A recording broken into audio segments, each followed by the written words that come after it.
मेरे प्यारे दोस्तों, मैं आज जो आपको कहानी सुनाने जा रही हूँ वो कहानी है गर्भवती नागिन की। तो चलिए दोस्तों, देखते हैं आज की ये कहानी। एक छोटे से गांव में रामकुमार और शीला नाम के पति पत्नी रहते थे। उनकी एक बेटी थी जिसका नाम सुषमा था। सुषमा की उम्र शादी लायक हो चुकी थी। उसके माँ बाप उसके लिए रिश्ता देख रहे थे। एक दिन रात को जब सब सो रहे थे, सुषमा नींद में जोर जोर से चिल्लाने लगी। छोड़ दो मुझे मत मारो, मेरे पति को छोड़ दो। क्या बिगाड़े हमने तुम्हारा? छोड़ दो उसे, मत मारो। ये सुनकर सुषमा की माँ शीला जाग गई। सुषमा, क्या हुआ बेटी? तुम कोई सपना देख रही हो क्या? तभी सुषमा की अचानक आँख खुल गई और वो बोली, माँ, मैंने बहुत बुरा सपना देखा। कोई बात नहीं बेटी, कभी कभी ऐसा हो जाता है। तुम पानी पीकर सो जाओ। सुषमा ने थोड़ा सा पानी पिया और फिर पीकर सो गई। अगले दिन पूर्णिमा की रात थी। सुषमा को प्रकृति से बहुत प्यार था। वो पूर्णिमा की रात को ऐसे ही आंगन में बैठ गई। जैसे ही उस पर चांद की रोशनी पड़ी, वो जोर जोर से चिल्लाने लगी, बचाओ, कोई मुझे बचाओ, मेरा शरीर जल रहा है। इतना कहते कहते ही वो अचानक से एक इच्छाधारी नागिन में बदल गई। अंदर की खिड़की से उसके माँ बाप ये दृश्य देख रहे थे। ये सब देखकर वो चिंता में पड़ गए। हे भगवान, हमारी बेटी को क्या हो रहा है? तभी सुषमा बेहोश होकर नीचे गिर गई। उसके माता पिता बहुत घबरा गए। सुषमा की माँ ने कहा, पिछले 2 दिनों से सुषमा का व्यवहार कुछ अजीब सा था और आज तो तुमने देखा ही कि क्या हुआ। एक सामान्य लड़की अचानक से नागिन कैसे बन सकती है? मैं बहुत ज्यादा डरी हुई हूँ। कल हम अपनी बेटी को किसी साधु के पास लेकर चलते हैं। हाँ, तुम सही कह रही हो। अगले दिन सुषमा के माता पिता उसको लेकर एक साधु बाबा के पास गए और उनको सारी बात बताई। उनकी बातें सुनने के बाद साधु ने अपनी दिव्य दृष्टि का उपयोग किया और उसके बाद साधु ने कहा, तुम्हारी बेटी के साथ हर पूर्णिमा की रात ऐसा होता है, लेकिन शायद किसी ने ध्यान नहीं दिया। अब वो 21 साल की हो चुकी है और खुद को विवाहित बता रही है। इसका मतलब ये हुआ कि वो पिछले जन्म में एक नागिन थी। किसी ने उसको और उसके पति को पूर्णिमा की रात ही मार डाला था और उस समय वो गर्भवती भी थी। अब उसने एक बार फिर मनुष्य रूप में अपने पति के लिए जन्म लिया है। लेकिन ऐसा क्यों साधु महाराज? वो इसलिए क्योंकि उसके पति ने भी आसपास ही कई मनुष्य योनि में जन्म लिया है। वह उसके पास अवश्य जाएगी। इसी बीच सुषमा एक नागिन में बदल गई और बोली, तुम्हारा बहुत बहुत धन्यवाद साधु, तुमने मुझे मेरा पिछला जन्म याद करवाया। मम्मी पापा, आपकी बेटी के रूप में मेरा समय पूरा हुआ। अब मैं अपने पति की तलाश में जा रही हूँ। मुझे नहीं पता कि मैं वापस आऊंगी भी कि नहीं। अगर वापस आई तो आप लोगों से अवश्य मिलूंगी। मुझे माफ कर दीजिएगा। इतना कहकर वो अदृश्य हो गई।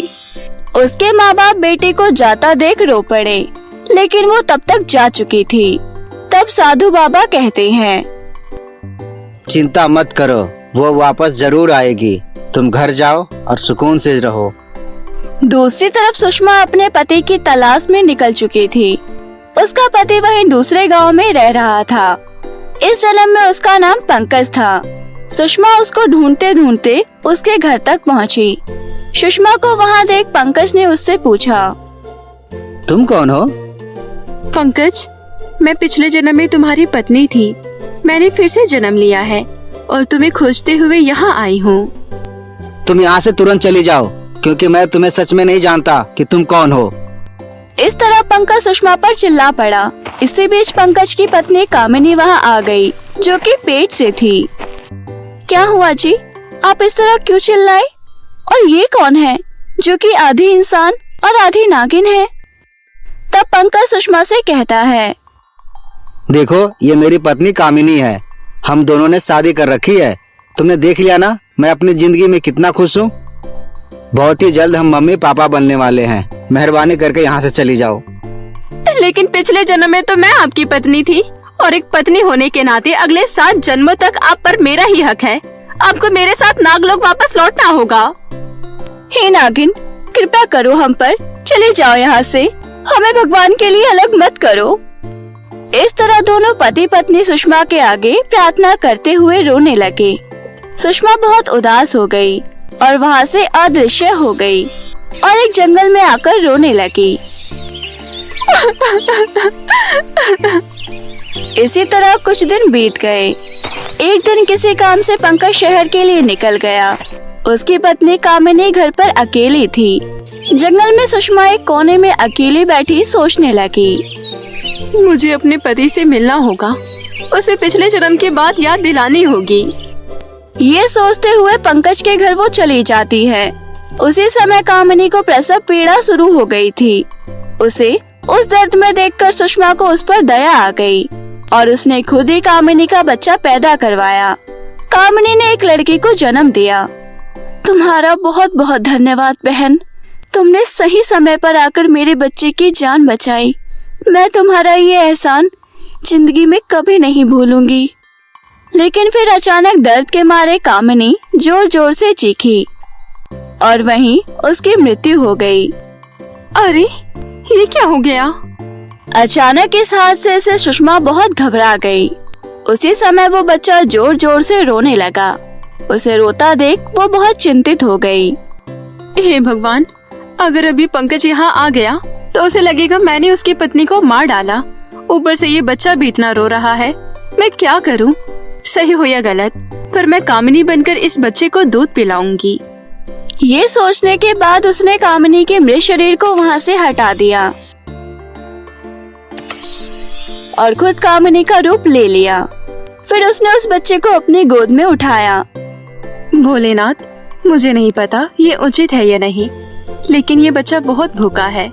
मैंने कामिनी का रूप पंकज को धोखा देने के लिए नहीं लिया है। आप साक्षी हैं इस बात के। सिर्फ इस बच्चे को बचाने के लिए मैंने कामिनी का रूप लिया है। अगर अनजाने में मुझसे कोई गलती हुई हो तो मुझे क्षमा कर देना। इस तरह सुषमा ने ईश्वर से प्रार्थना की। तभी वहाँ पंकज आ गया। नागिन को कामिनी के रूप में देखकर और उसकी गोद में एक बच्चा खेलता देखकर पंकज खुशी से फूला नहीं समा रहा था। कामिनी, मैं तुम्हें इस हालत में अकेला छोड़कर चला गया था। मेरी बहुत बड़ी गलती है ये, और ईश्वर की कृपा से तुम दोनों बिल्कुल ठीक हो। मैं आज बहुत खुश हूँ। ये कहते हुए उसने कामिनी को अपने गले लगाया। जैसे ही पंकज ने कामिनी के रूप में नागिन को छुआ, उसे अपना पिछला जन्म याद आ गया। तुरंत उसने उसको उसके नाम से पुकारा और खुद नागराज के रूप में बदल गया। ये देखकर सुषमा भी अपने असली रूप में आ गई और बोली, भोलेनाथ की कृपा से तुम्हें अपना पिछला जन्म याद आ गया। मैं बहुत ज्यादा खुश हूँ, लेकिन मुझे तुम्हें एक बुरी खबर देनी है। इस तरह सुषमा ने कामिनी के मौत के बारे में उसे सब बता दिया। नागराज बहुत दुखी हुआ और रोने लगा। जो हुआ वो सब हमारे भाग्य का लिखा था। वो अपना समय और कर्तव्य निभाकर चली गई। अब ये बच्चा ही हमारा सब कुछ है। तभी अचानक से वहाँ पर कामिनी प्रकट होती है। उसे देखकर दोनों चौंक जाते हैं। फिर वो भी एक नागिन का रूप ले लेती है और बोलती है, मैं भी तुम्हारी तरह एक नागिन हूँ। मैंने अपने पिछले जन्म में पंकज से प्यार किया था, लेकिन तब तक वो तुमसे विवाह कर चुका था। जब मुझे ये पता चला तो मैं सहन नहीं कर सकी और मैंने तुम दोनों को मार डाला। मुझे क्षमा कर दो। उस समय तुम गर्भावस्था में थी। ये मेरा नहीं, तुम्हारा ही बच्चा है। तुम्हारी कोख में भी एक बेटा ही था, उस पाप की वजह से जो मैंने पिछले जन्म में किया। इतना कहकर वो वहाँ से गायब हो गई। उसके बाद सुषमा और पंकज इंसान का रूप ले सुषमा के माता पिता के साथ अपने बच्चे को लेकर हंसी खुशी रहने लगे। तो मेरे प्यारे दोस्तों, कैसी लगी आपको हमारे आज की जादुई लहंगे की कहानी? हमें कमेंट में जरूर बताएं और अपने दोस्तों के साथ जरूर शेयर करें। और हाँ दोस्तों, ऐसी नई नई कहानियाँ देखने के लिए हमारे चैनल को अभी सब्सक्राइब कर लें। धन्यवाद।